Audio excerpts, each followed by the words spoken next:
Hi everyone. இன்னைக்கு நம்ம டாலியோட introduction class தான் பார்க்க போறோம். ப்ளஸ் கம்பெனி கிரியேஷனையும் பார்க்க போறோம். சரிங்களா? ஓகே. இந்த டாலி ERPனா என்ன அப்படின்னு ஃபர்ஸ்ட் பார்ப்போம். இந்த டாலி அப்படின்றது ஒரு அக்கவுண்டிங் சாஃப்ட்வேர். சரிங்களா?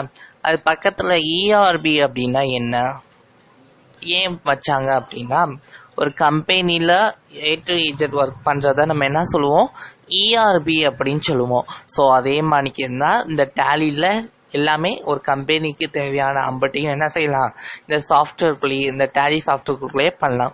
ஸோ அதனால டேலி ERP அப்படின்னு வச்சுருக்காங்க. பக்கத்தில் இங்கே என்னது 9 அப்படின்றது அது வெர்ஷன். சரிங்களா? ஓகே.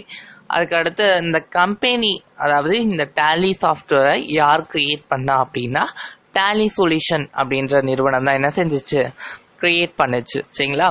இந்த டேலி சாஃப்ட்வேர் கிரியேட் பண்ண கம்பெனி எங்க இருக்கு அப்படின்னு பார்த்தோம்னா, பெங்களூர்ல, கர்நாடகான்ற ஸ்டேட்டுக்குள்ள இந்த டேலி சொல்யூஷன்றது இருக்கு. சரிங்களா? ஓகே. இந்த டேலி கிளிக் பண்ண நியூ ஃபர்ஸ்ட் எடுத்துன்னு என்ன செய்யும், இப்படி தான் பாப்பப் ஓப்பன் ஆகும். ஏன் அப்படின்னா, டேலி சொல்யூஷன் ரெண்டு விதமாக நம்மளுக்கு என்ன செய்யும், சாஃப்ட்வேர் ப்ரொவைட் பண்ணும். ஒன்று கமர்ஷியல் வெர்ஷன், இன்னொன்று வந்து எஜுகேஷன் வெர்ஷன். இந்த கமர்ஷியல் வெர்ஷன்றது பே பண்ணி வாங்குற மாதிரி இருக்கும். எஜுகேஷன் வெர்ஷன்றது ஃப்ரீ வெர்ஷன். சரிங்களா? ஸ்டூடெண்ட்ஸ் வந்து இந்த டேலியை கற்றுக்கணும் அப்படின்றதுக்காண்டி கொடுத்து வச்சுருக்காங்க இந்த ஃப்ரீ வெர்ஷன். சரிங்களா? இந்த கமர்ஷியல் வெர்ஷனில் கமர்ஷியல் வெர்ஷனுக்கும் இந்த எஜுகேஷன் வெர்ஷனுக்கும் என்ன டிஃப்ரெண்ட் அப்படின்னா டேட் வந்து கமர்ஷியல் வெர்ஷனில் பண்ண முடியும், இந்த எஜுகேஷன் வெர்ஷனில் டேட் வந்து சேஞ்ச் பண்ண முடியாது. அந்த முக்கியமான ஃபீச்சரை கட் பண்ணிட்டாங்க. ஏன்னா அக்கௌண்டிங்கில் ரொம்ப முக்கியமான விஷயம் என்னது, டேட் தான். ஸோ அந்த ஃபியூச்சரை இந்த எஜுகேஷன் மூலம் இருக்காது. சரிங்களா? ஓகே. கிளிக் பண்ணனே நம்மளுக்கு இந்த மணிக்கு ஓப்பன் ஆகும். இது என்ன கம்பெனி இன்ஃபோ அப்படின்னா, நீங்கள் ஃபர்ஸ்ட் எடுத்தனையும் இந்த நீங்கள் எஜுகேஷன் மோட் அப்படி கிளிக் பண்ணிட்டீங்கன்னு வச்சுக்கோங்களேன், இப்படி தான் வரும். ஓகேவா? இந்த கம்பெனி இன்ஃபோனா என்ன அப்படின்னா, ஒரு கம்பெனி கிரியேட் பண்ண, அந்த கம்பெனி கிரியேட் பண்ணதை செலக்ட் பண்ணவும், அந்த செலக்ட் பண்ணி வச்சுருந்ததை பேக்கப் எடுத்து வச்சுக்கிறதுக்கும், அந்த பேக்கப் எடுத்து வச்சுருந்ததை என்ன செய்யணும், திரும்பி கம்ப்யூட்டருக்கே கொண்டுட்டு வர்றதுக்கும் தான் இந்த கம்பெனி இன்ஃபோன்றது நம்ம மோஸ்ட்லி யூஸ் பண்ணுவோம். சரிங்களா? ஓகே. அதை பற்றின ஃபுல் டீட்டெயிலாக என்ன செய்வோம் நம்ம பார்ப்போம். சரிங்களா? இங்கே செலக்ட் கம்பெனி அப்படின்றது இருக்கு. நம்ம டேலி படிக்கிறதுக்கு முன்னாடி நம்ம என்ன செஞ்சுக்கணும், ஒரு ஆடிட்டர் அப்படின்ற ஒரு தாட்டோட இருக்கணும். சரிங்களா? ஓகே. இப்போ செலக்ட் கம்பெனி, இப்போ நீங்கள் ஆடிட்டராக இருக்கீங்க. இப்போ நீங்கள் ஒரு கம்பெனியவா மேனேஜ்மெண்ட், அதாவது ஆடிட் பண்ணிக்கிருப்பீங்க. நீங்கள் 4-5 கம்பெனியை ஆடிட் பண்ணுவீங்க. இப்போ ஃபார் எக்ஸாம்பிள் ABC அப்படின்னு 3 கம்பெனியை நீங்கள் என்ன செஞ்சுக்கிருக்கீங்க, ஆல்ரெடி இது பண்ணி வச்சுக்கிருக்கீங்க, ஆடிட் பண்ணிக்கிருக்கீங்க.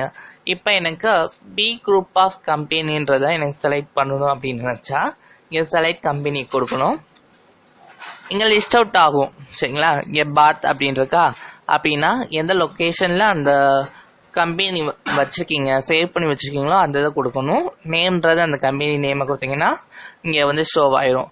அப்படியும் வேணாம், எனக்கு அது ரொம்ப சிரமமாக இருக்குது அப்படின்னா, இங்கே லிஸ்ட் ஆஃப் கம்பெனிஸ் இருக்கும். சரிங்களா? அந்த இதை என்ன செய்யுங்க, ஜஸ்ட் கீழே ஆரோவை கிளிக் பண்ணிக்கிட்டே இருந்தீங்கன்னா, நீங்கள் எத்தனை கம்பெனி வச்சுருக்கீங்களோ அத்தனையும் நம்மளுக்கு காமிக்கும். உங்களுக்கு என்ன கம்பெனி தேவையோ அதை நம்ம செலக்ட் பண்ணலாம். சரிங்களா? இப்போ நம்ம இங்கே வந்துட்டோம். எப்படி வெளில போகணும் அப்படின்னா, எஸ்கேப் அப்படின்றத அமுக்குங்க. எஸ்கேப் அமுக்குனீங்கன்னா நமக்கு இருந்த பேஜ்லேயே வந்துடும். சரிங்களா? ஓகே. அடுத்தது லாகின் அஸ் ரிமோட் யூசர் அப்படின்னா என்ன அப்படின்னா, உங்கள் ஹெட் ஆஃபீஸ் வந்து மற்ற பிரான்ச்சோட டேட்டாஸ்குள்ள என்ன செய்யும், அக்சஸ் பண்ணும். ஸோ அந்த தான் இந்த login as remote user. For example, இப்போ சென்னையில் தான் உங்கள் ஹெட் ஆஃபீஸ் இருக்குன்னு நினச்சிக்கோங்களேன். 2 பிரான்ச் என்னது, மதுரையிலையும் கோயம்புத்தூர்லையும் இருக்குது. இந்த கோயம்புத்தூர் டேட்டாவையும் அந்த மதுரை பிரான்ச்சில் உள்ளதையும் அக்சஸ் பண்ணுறது தான் எங்கே, சென்னையிலேருந்து அக்சஸ் பண்ணுறதுக்கு தான் இந்த லாகின் அஸ் ரிமோட் யூசர் அப்படின்றது. ஓகேவா? அடுத்தது கிரியேட் கம்பெனி. நான் என்ன சொன்னேன், 3 கம்பெனி ஆல்ரெடி கிரியேட் பண்ணியிருக்கீங்க. இப்போ 4ஆவதா கம்பெனி உங்களுக்கு வந்து அப்ரோச் பண்ணுது. ஃபார் எக்ஸாம்பிள், டீன்ற கம்பெனி வந்து எங்கள் கம்பெனிக்கும் நீங்கள் ஆடிட் பண்ணி கொடுங்கன்ட்டு உங்களை அப்ரோச் பண்ணுது. நீங்கள் என்ன செய்யணும், அதுக்குன்னு ஒரு கம்பெனி, அதுக்குன்னு ஒரு வவுச்சர்ஸ், அதுக்குன்னு லெஜர் கிரியேட் பண்ணி நம்ம டேட்டாஸ் மெயின்டைன் பண்ணுவோம். ஸோ அந்த மணிக்க பண்ணுறதுக்கு தான் இங்கே க்ரியேட் கம்பெனி அப்படின்னு கொடுப்போம். சரிங்களா, 4ஆவதாக ஒன்று அடிஷ்னல் பண்ணுறதுக்கு க்ரியேட் கம்பெனி. ஓகேவா. அடுத்தது பேக்கப். பென்ட்ரைவ்லேயோ உங்கள் சிஸ்டத்துலையோ என்னது பேக்கப் எடுத்து வச்சுக்கிறது தான். அடுத்தது ரீஸ்டோர். அப்படி பேக்கப் எடுத்து வச்சுக்கிறத ரீஸ்டோர் பண்ணுறது. குயிக் அப்படின்னா வெளில போகிறது. இப்போ க்ரியேட் கம்பெனின்றத நம்ம ஃபுல் டீட்டெயிலாக பார்ப்போம். சரிங்களா, கிளிக் பண்ணுங்க. கிளிக் பண்ணனையும் ஃபர்ஸ்ட் எடுத்தோன்னே இப்படி தான் பாப்பப் ஓப்பன் ஆகும். இங்கே பாருங்கள், டைரக்டரி அப்படின்னா என்ன அப்படின்னா நீங்கள் கொடுத்துருக்க டேட்டா எங்கே போய் சேவ் ஆகணும் அப்படின்றது தான் இந்த டைரக்டரி. சரிங்களா. அடுத்தது நேம். இப்போ நேம் அப்படின்றது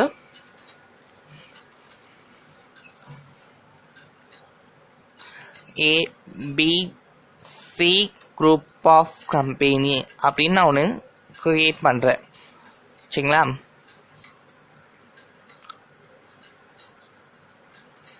இந்த மெயிலிங் நேம் அப்படின்னா என்னன்னா பாப்புலரான நேமை தான் என்ன செய்வோம் நம்ம இங்கே கொடுப்போம். ஃபார் எக்ஸாம்பிள் நேம் அங்கன்னு கொடுத்துருந்தோம் பார்த்தீங்களா, இங்கே நேம்னு கொடுத்துருந்தோம்ல, அங்கே என்ன பண்ணுவோம்னா இந்த ரிஜிஸ்டரில் பண்ணி வச்சுருப்போம்.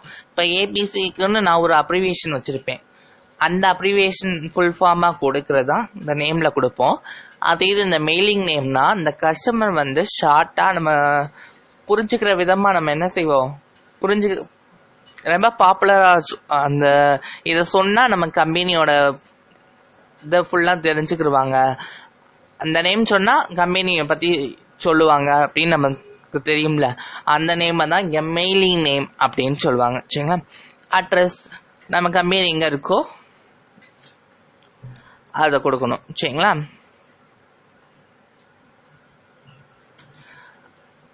இப்போ அதே என்ட்ரு அமுக்குனீங்கன்னா வந்துடும். அடுத்தது கண்ட்ரிஸ். கண்ட்ரின்றது ரொம்ப முக்கியமான ஒரு விஷயம். சரிங்களா. ஏன் அப்படின்னா நம்ம ஜிஎஸ்டி ஃபைல் பண்ணும்போது அந்த இது மாறும். சரிங்களா. இங்கே யூகேன்னு கொடுத்துருக்கு. இங்கே யூகேவோட சிம்பிள் இருக்கு, அதாவது அந்த கரன்சியோட சிம்பிள் இருக்கு, பார்த்து வச்சுக்கோங்க. நான் உங்களுக்கு எக்ஸ்பிளைன் பண்ணேன். இப்போ நான் எங்கே இருக்கேன், இந்தியாவில் தான் நான் ஆடிட் பண்ண போகிறேன். ஸோ அதனால இந்தியா அப்படின்னு கொடுத்துட்டேன். ஸ்டேட் அப்படின்னு இருக்கு.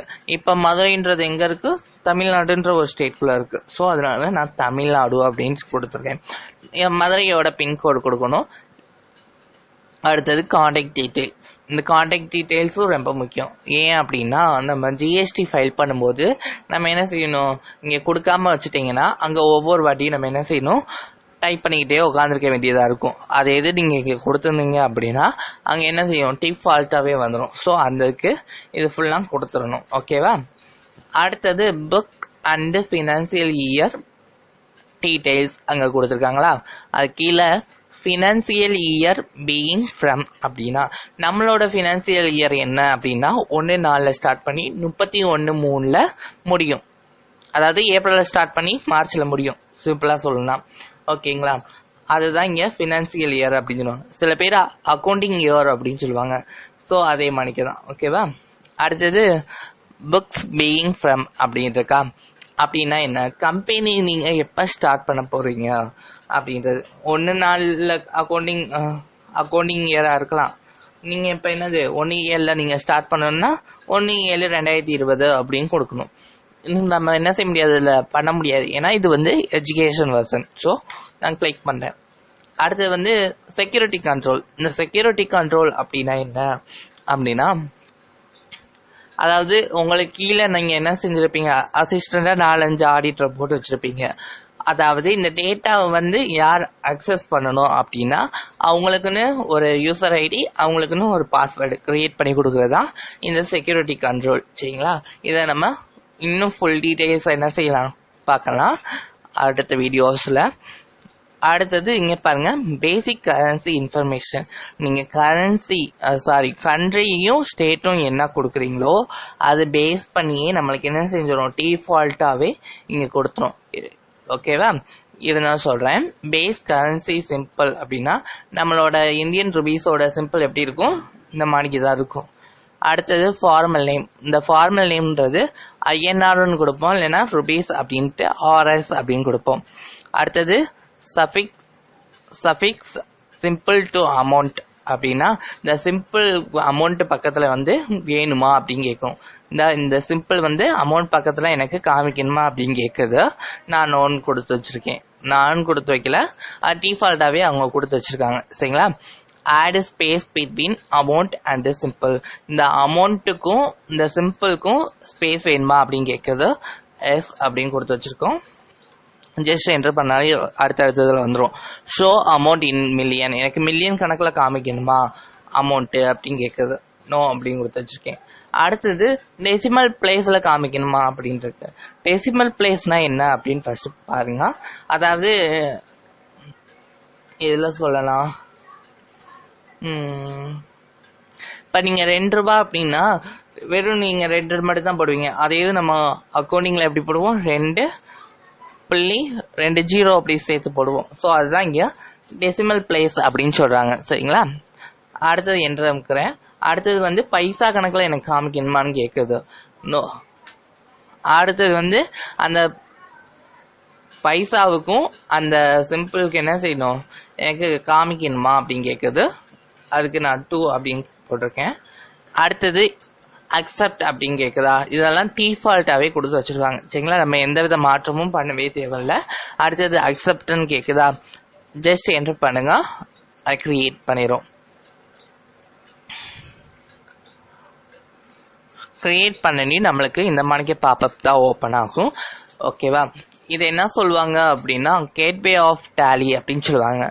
கேட்வே ஆஃப் டேலிக்குள்ள நிறைய இது இருக்கு. லெஜர் கிரியேட் பண்றது இருக்கு, இன்வென்ட்ரி கிரியேட் பண்றது இருக்கு, ஸ்டாக்ஸ் ஐட்டம், குரூப்ஸ், அப்படி நிறைய நம்ம பார்ப்போம். அடுத்தடுத்த வீடியோஸ்ல ஒன்று பார்ப்போம். ஓகேவா? இப்போ என்ன அப்படின்றது மட்டும் தெரிஞ்சு வச்சுக்கோங்க. சரிங்களா? ஓகே, கேட்வே ஆஃப் டேலின்னு இந்த இடத்த சொல்லுவாங்க. ஓகேவா? அடுத்தது இங்கே பாருங்க, லிஸ்ட் செலெக்ஷன் ஆஃப் கம்பெனிஸ் அப்படின்னு இருக்கா. இந்த கம்பெனி வந்து நம்ம எதெல்லாம் செலக்ட் பண்ணி வச்சிருக்கோமோ இங்கே காமிக்கும். இப்போ ஏபிசி அப்படின்னா இப்போ பிசிடி அப்படின்னு ஒரு குரூப் ஆஃப் கம்பெனி நம்ம கிரியேட் பண்ணி வச்சிருந்து இங்கே செலக்ட் பண்ணியிருந்தோம்னா இங்கே ஷோ ஆகும். சரிங்களா? அதுதான் இந்த லிஸ்ட் ஆஃப் கம்பெனிஸ். இங்கே என்னது, டேட் ஆஃப் லாஸ்ட் என்ட்ரிஸ். நீங்கள் இந்த எந்த டேட்டில் என்ன என்ட்ரி போட்டு வச்சுருக்கீங்க அப்படின்றது நம்ம இங்கே காமிக்கும். நம்ம எந்த ஒரு என்ட்ரியுமே நம்ம போடலை. ஸோ அதனால் இங்கே நம்மளுக்கு ஷோ ஆகலை. சரிங்களா? அடுத்தது அதுக்கு மேலே பாருங்கள், கரண்ட் பீரியடு. கரண்ட் பீரியடு அப்படின்றப்ப நம்மளோட ஃபினான்சியல் இயர், அக்கௌண்டிங் இயர், அதை தான் இங்கே கரண்ட் பீரியட் அப்படின்னு கொடுத்து வச்சுருக்காங்க. சரிங்களா? 1/4 ஸ்டார்ட் பண்ணி 31/3 முடியும்னு சொன்னீங்கன்னா இங்கே பாருங்க, 1/4/2020 டு 31/3/2021 அப்படின்றது காமிக்குது. அடுத்தது வந்து கரண்ட் டேட் அப்படின்னு, எப்போ நீங்கள் கம்பெனி கிரியேட் பண்ணுறீங்களோ அந்த இதை தான் இங்கே காமிக்கும். சரிங்களா? அடுத்தது இங்கே ப்ராடக்ட் அப்படின்னு கொடுத்துருக்காங்க. இதை ஃபுல்லாக ப்ராடக்ட் டீட்டெயில்ஸ்னு கூட சொல்லலாம். ஓகேவா? நம்ம ப்ராடக்ட் என்ன, டேலி ERP9. இங்கே என்ன கொடுத்துருக்காங்க, வெர்ஷன்ஸ் அண்ட் அப்டேட்ஸ். நம்ம என்ன வெர்ஷன்ஸ் யூஸ் பண்ணுறோம், லேட்டஸ்ட் வெர்ஷனா இல்லை ஓல்டு வெர்ஷன்ஸா அப்படின்னு காமிக்கும். சரிங்களா? அடுத்தது இங்கே வந்து லைசன்ஸ் அண்ட் சர்வீஸ் அப்படின்னு இருக்கு. நம்ம எஜுகேஷன் வெர்ஷன் யூஸ் பண்ணுறோமா, கமர்ஷியல் வெர்ஷன் யூஸ் பண்ணுறோமா. நம்ம எஜுகேஷன் வெர்ஷன் யூஸ் பண்ணுறோம், அதனால இங்கே எஜுகேஷன் வெர்ஷன்ஸ் காமிக்குது. அடுத்தது குவாலிஃபிகேஷன்ஸ். அடுத்தது வந்து கால்குலேட்டர். சரியா? இங்கே அது கீழே பாருங்க, ஸ்டேட்டஸ் பார் அப்படின்னு சொல்லுவாங்க. அதை ஸ்டேட்டஸ் பார்னா என்ன அப்படின்னா நம்ம இருக்கிற இடத்துல எந்த வழியா வந்தோம் அப்படின்றத காமிக்கும். சரிங்களா? இங்க பாருங்க, டேலி மெயின்குள்ள இருந்தது, நான் கேட்வே ஆஃப் டேலிக்குள்ள இப்ப இருக்கேன் அப்படின்றது. இப்ப நான் அக்கௌண்டிங் வவுச்சருக்குள்ள போனேன்னு வச்சுக்கோங்களேன். இங்க பாருங்க, டேலி மெயின்குள்ள கேட்வே ஆஃப் டேலிக்குள்ள அக்கௌண்டிங் வவுச்சருக்குள்ள இருக்கேன் அப்படின்னு காமிக்குது. ஸோ இந்த தான் ஸ்டேட்டஸ் பார் அப்படின்னு சொல்லுவாங்க. சரிங்களா? இப்போ நம்ம வந்துட்டோம். எப்படி வெளில போகணும்னு சொன்னேன், எஸ்கேப் பட்டனை அமுக்கணும். ஸோ அதனால எஸ்கேப் பட்டனை அமுக்குங்க.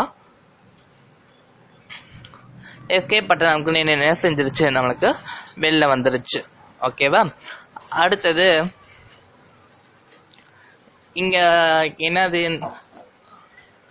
நிறைய இது இங்கிலீஷ் வேலைலாம் போட்டு வச்சிருக்காங்களே அப்படின்னு நினைக்காதீங்க. இது ஃபுல்லாக ஷார்ட்கட்ஸ் அப்படின்னு சொல்லுவாங்க. சரிங்களா? நம்ம எல்லாத்துக்கும் நம்ம என்ன செய்யணும், ஷார்ட்கட் பண்ணுவோம். இங்கே பாருங்க, இப்போ இது பண்ணேன்னு வச்சுக்கோங்களேன், ஏ அப்படின்றது ஷார்ட்கட்ஸ், ஐன்றது ஒரு ஷார்ட்கட்ஸ், இந்த மாதிரிக்க நம்ம நிறைய ஷார்ட்கட்ஸ் இருக்கா, அதை நம்ம பார்ப்போம். ஓகேவா? இங்கே டாலி ஷாப் அப்படின்றதுக்கு பக்கத்தில் இங்கே பாருங்க 2 கோடு இருக்கு. அதாவது எஸ்ஸுக்கு கீழே 2 கோடு இருக்கு.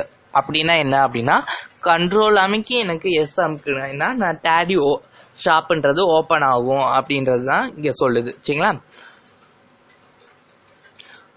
இங்கே பார்த்தீங்களா வந்துருச்சா? அடுத்தது ஜி, அதாவது லாங்குவேஜுக்கு ஷார்ட்கட் கீ ஜி. அது கீழே பாருங்க ஒரு கோடு இருக்கு. அந்த ஒரு கோடுக்கு என்ன அர்த்தம் அப்படின்னா, ஆல்ட் அமுக்கி ஜி அமுக்குனேன்னா என்ன செய்வேன், நான் லாங்குவேஜ்குள்ளே போவேன் அப்படின்னு சொல்லுது. ஸோ நான் ஆல்ட் அமுக்கி ஜி அமுக்குறேன், லாங்குவேஜ்குள்ளே போயிடுச்சு. ஓகேவா? அடுத்தது கீபோர்டு, அதுவும் அப்படிதான். ஸோ அந்த இது பார்க்க வேணாம், நம்ம அப்படியே தான் 2 கோடு இருந்துச்சுன்னா கண்ட்ரோலு, ஒரு கோடு இருந்துச்சுன்னா ஆல்ட்டு அமைக்கி என்ன அங்கே கொடுத்துருக்காங்களோ அதை யூஸ் பண்ணிக்கலாம். சரி, அதே கோடு இல்லாமல் இருந்தால் என்ன பண்ணலாம் அப்படின்னா, டைரெக்டாக என்ன கொடுத்துருக்காங்களோ அதுக்குள்ளேயே போகலாம். ஃபார் எக்ஸாம்பிள் இப்போ நம்ம F2 அமுக்கணும்னா டேட்குள்ளே போவோம். ஸோ நம்ம F2 அமுக்கணும்னா டேட்குள்ளே போவோம். ஓகேவா? ஸோ இவ்வளோதாங்க நம்ம இந்த கம்பெனி இன்ஃபோவும் சரி, இந்த கம்பெனி கிரியேஷனும் சரி, இந்த இன்ட்ரோடக்ஷனும் சரி. ஓகேங்களா? உங்களுக்கு இந்த வீடியோ பிடிச்சிருந்துச்சு அப்படின்னா லைக் பண்ணுங்கள், ஷேர் பண்ணுங்கள், சப்ஸ்கிரைப் பண்ணுங்கள். Thank you to all.